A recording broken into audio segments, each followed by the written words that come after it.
Alors, on va voir le numéro de suivi. C'est aussi quelque chose qui n'est pas forcément crucial. Vous pouvez ignorer ça ou vous pouvez aussi le prendre. C'est pas mal d'ignorer comme c'est pas mal aussi de prendre. Mais si vous pouvez le prendre, voilà, prenez et vous pouvez aussi voir le numéro de suivi. Donc le numéro de suivi, c'est tout simplement après que le fournisseur va aller expédier votre produit, votre colis sur le transitaire, c'est-à-dire qu'il prend votre produit pour aller donner au transitaire et le transitaire maintenant qui doit vous amener votre produit.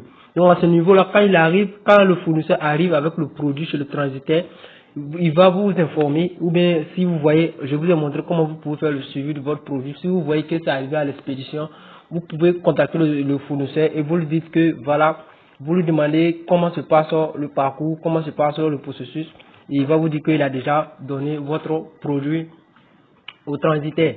Et vous pouvez lui demander un numéro de suivi. Le numéro de suivi, c'est tout simplement un numéro qu'il va vous donner et il va vous montrer un site. Et sur le site, vous pouvez aller, vous allez seulement voir le suivi de votre produit. C'est-à-dire si il se déplace, par exemple, si votre produit est en France, s'il se déplace pour aller, par exemple, en Europe, voilà, n'importe quel pays comme ça, vous allez toujours voir le suivi de votre produit. Vous allez suivre votre produit et jusqu'à ce que votre produit arrive à la destination dans votre pays. Et vous pouvez maintenant les appeler en ce moment-là. Mais puisque le transitaire va vous donner un délai, ils vont vous donner un délai du jour auquel ils seront dans votre pays. Ils vont venir expédier votre produit dans votre pays. Donc à ce niveau-là, vous devez patienter jusqu'à ce que le jour arrive, le jour qu'ils vont vous donner.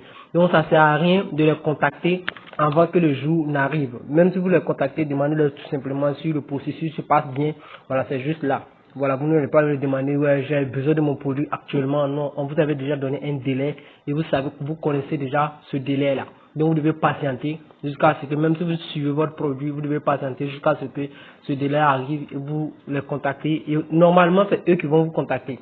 Quand ils arrivent avec le produit, ils vont vous contacter pour que vous veniez chercher votre produit.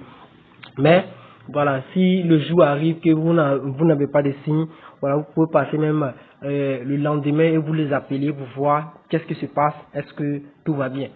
Voilà, donc c'est un peu ça le numéro de suivi. Donc c'est pas forcément que voilà, vous devez prendre ce numéro de suivi là, puisque si le transitaire arrive avec votre produit, il va vous appeler et vous allez passer chercher votre colis.